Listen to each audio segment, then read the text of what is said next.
I left you waiting.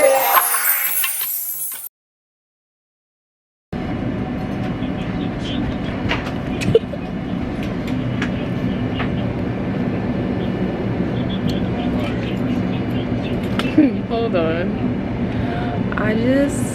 This is day 2 of 3 days. I got assigned a trip. I did Detroit to Atlanta. I had to sit in Atlanta because I always do. And then we're going to do Atlanta to St. Louis. And when we get to St. Louis, I'm going to get my toes done and a couple other things. So I'll see y'all in St. Louis. Why does my eye look like that?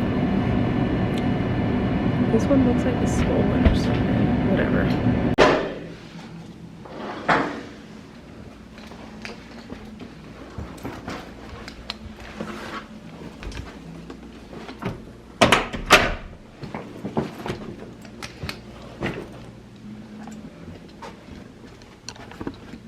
Hey guys, welcome to St. Louis.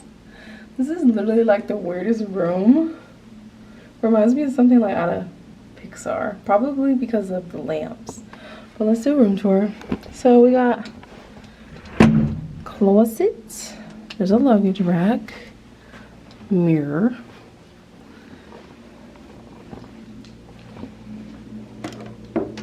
coffee, TV. There's probably a refrigerator in here. It's cold.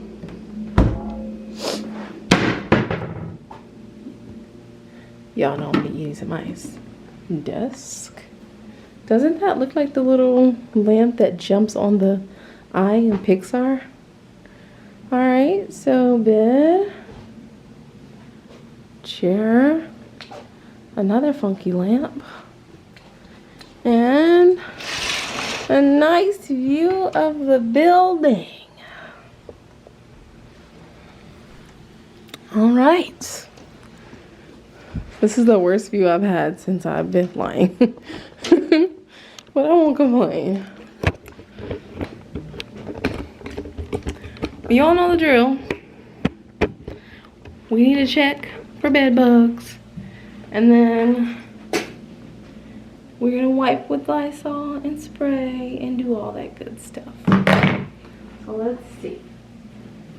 This looks like half made.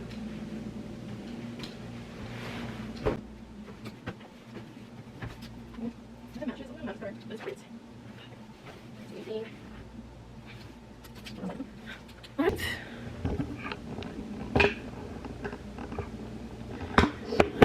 Okay, y'all, let me do my thing. I only have drinks left. I don't have no food. I'll put my drinks in there. I'm gonna change my clothes, wipe my room down because we're going out. We're going to get our toes done. We're going to do other things. But I want to talk to y'all about what happened on my flight first. So let me do my thing and I'll be back.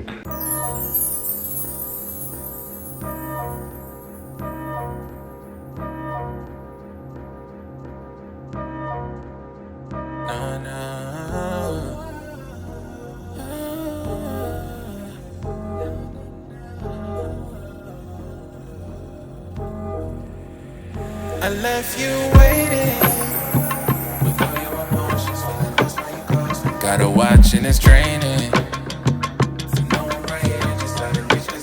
No, it's a lot, but baby, wait for me. Hope I'm not out of time, cause all I need is a sign, and I can promise no more latency. I swear I'll be by your side, you know me, I'll do you right. I promise you it's not complacency. I should've never played with the time that I had with you. Should've saved all the shine self-blame from you. Should've claimed you was mine before we came for you. Was too afraid to have made it to your heart. Hope you see that I want you. I feel so ashamed, girl, I hope you don't depart. Now you know that I want you.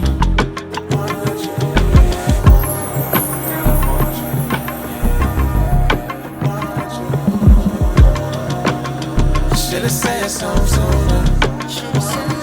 Was too afraid to have made it to your heart. Hope you see that I want you.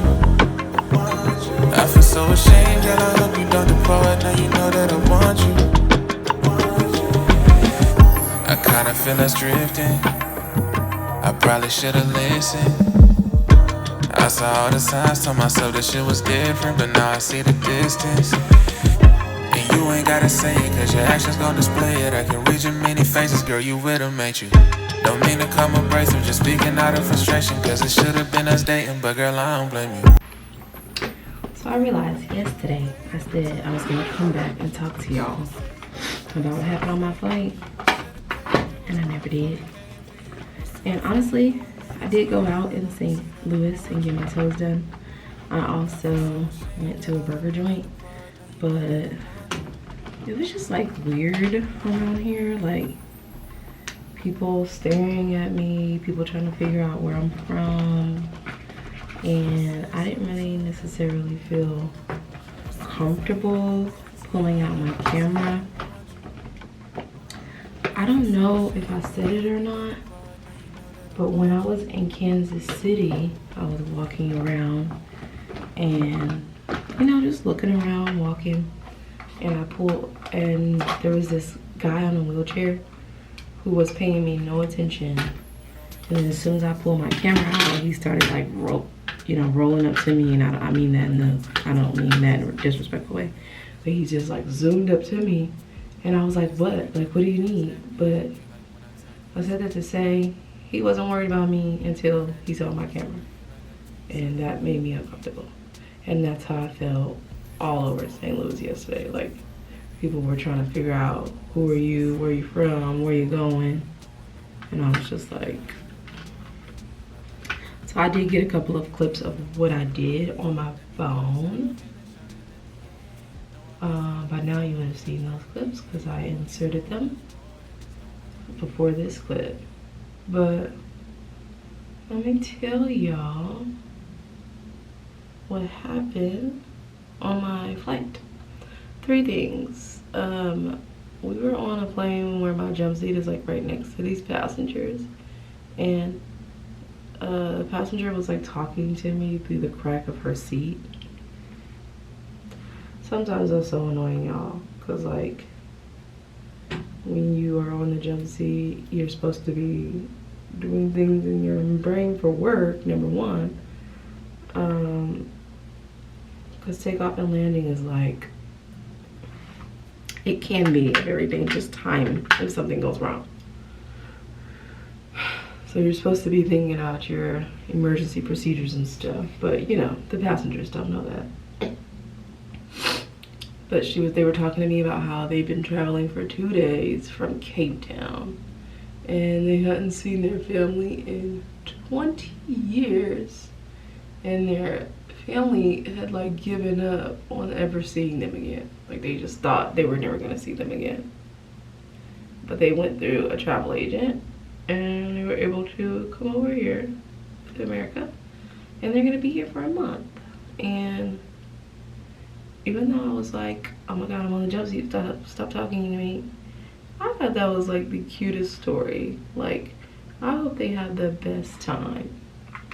I wish I could be a fly on the wall and see how much fun they had. Anyways, so that happened. There was a woman all the way back in the rows 30 who was complaining because our flight was from Atlanta to St. Louis, and she was like, basically, can I buy a cocktail? And we have different types of service, and it's based on the mileage. And if your flight is under 500 miles, then we only do express service, because that's really all we have time for. Express service is coffee, tea, water for drinks, and then 2 snacks, which is either the Biscoff cookies or Sun Chips. And first class still gets their full service, and comfort can still get beer or wine, but that's it.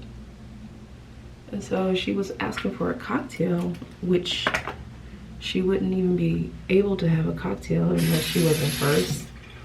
And so me personally, she talked to one of my coworkers before she spoke to me, but I wouldn't even have told her that. Like, I wouldn't have told her, oh, we're only offering that to first class. She's not in first class, so that's none of her business.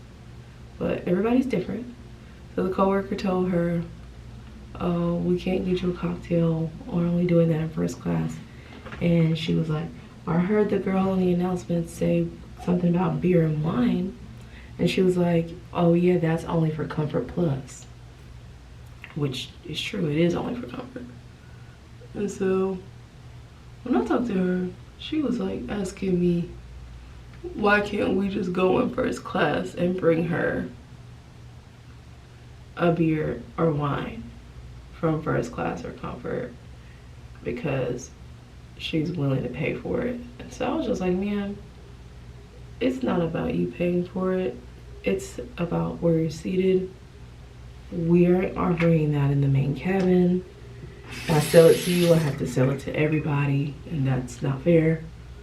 So then she kept saying, well, I tried to buy a Comfort seat. I tried. I always fly Comfort, and I tried to buy a Comfort seat, but it wasn't available. And I'm just like, well, airline seats are first come, first serve. So if you tried to buy a Comfort seat and you weren't able to get it, again, I apologize, but those people paid more money to have that service.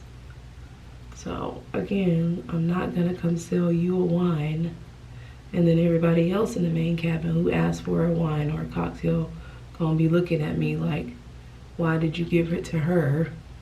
When who knows if you even really fly Comfort that often, because we have tools, guys, where we can see like a customer's next flight, their last flight, if they're a frequent flyer or not. And she had a Sky Miles membership, but she was not a frequent flyer. So to me, I feel like she was lying. But nonetheless, she was like, this is the second time I've been on Delta and it's been a terrible experience. And like, she was basically saying she was gonna complain and all of that. And I was like, well, I'm gonna give you 2,000 miles for your inconvenience. But just so you know, the flight service is based on the mileage, and that is determined by Delta. So Delta is the perfect person for you to complain to, because they're the ones who determine what we do for service. So she was like, oh, well, I didn't, I never thought that it was you.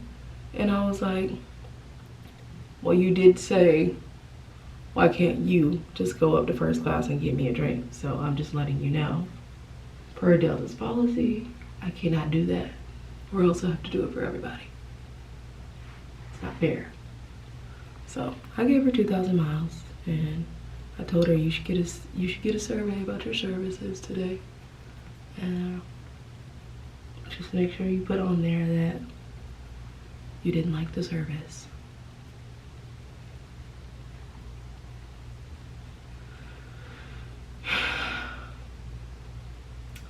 I've never,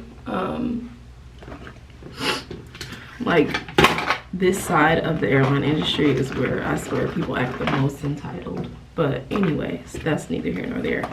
Last but not least, the singer Lloyd was on our flight yesterday. And he was just like real low-key. He came in. I wasn't up front because I wasn't the assist. I was like in the mid. But he came in, he shook the flights in his hands who were up there, and he was like, thank you for all you do. And he was just in first class, like real low key. Like, he didn't want a drink, he didn't want a snack. He had like his hat on, his hood on, so like nobody could see him, and he was just being real low key. I came up there to talk to the flight leader to tell her about that lady, and we caught each other's eye, and he just smiled, and I smiled at him and waved. But apparently they had like some kind of R&B kickback here last night, so I assume he was performing at the R&B kickback. And honestly, I'm over here. I don't know if it was at the convention center or not. I don't think so, it was, but we're kind of over here in that area. And when I looked it up, the cheapest ticket was like $48. I was like, oh, I should go to the concert. But honestly, Today is Sunday and I'm going on vacation tomorrow. So my little cute layover outfits that I have in my suitcase, usually I took them out and put them in my vacation suitcase. So I wouldn't even have had anything cute to wear. Like all I had is leggings and a crop top. So with that being said, I was like, yeah, I'm not going. Sorry about the lighting. Ooh. Anyways, I'm really kind of irritated. I'm in Central Time. It's 5:39. My pickup is at 5:55. It's so early. There's this Starbucks here, but I don't know if it's open yet. But I'm about to go downstairs right now to see if it is. I just gotta get my stuff out of the fridge and then I'm good to go. But I'll see y'all later. Today we go St. Louis, Atlanta, Syracuse. Why do I keep saying Syracuse? Sarasota. And then Sarasota back to Atlanta. And then we have a stupid sit in Atlanta. I hate that. And then we go Atlanta back to Detroit. And then I gotta get back to Atlanta because my vacation flight is out of Atlanta. So wish me luck, because when I booked this non-rev ticket, there were no jump seats available. And when I booked the non-rev ticket, it was 1 seat. So y'all know that flights to Atlanta be freaking booked to capacity all the time. So if I don't make it back, then there is a flight the next morning at 5 a.m. And I booked some jump seats too, like some backup jump seats to go Detroit to Raleigh, Raleigh to Atlanta. That's gonna get me into Atlanta at 11:30, and my flight to vacation is like at 1:45. So I would have to go to the employee parking lot, get my vacation bag, go to the airport, check it, and then bring my car back to the employee lot. It's just a lot of rigmarole. Hopefully I could just make that 5 a.m. flight, because I actually need to go to Walmart. I always need to go to Walmart because I'm almost out of lotion and Listerine. So yeah. Anyways, y'all, let me get downstairs. It's like 5:42. See if this Starbucks is open. See y'all later.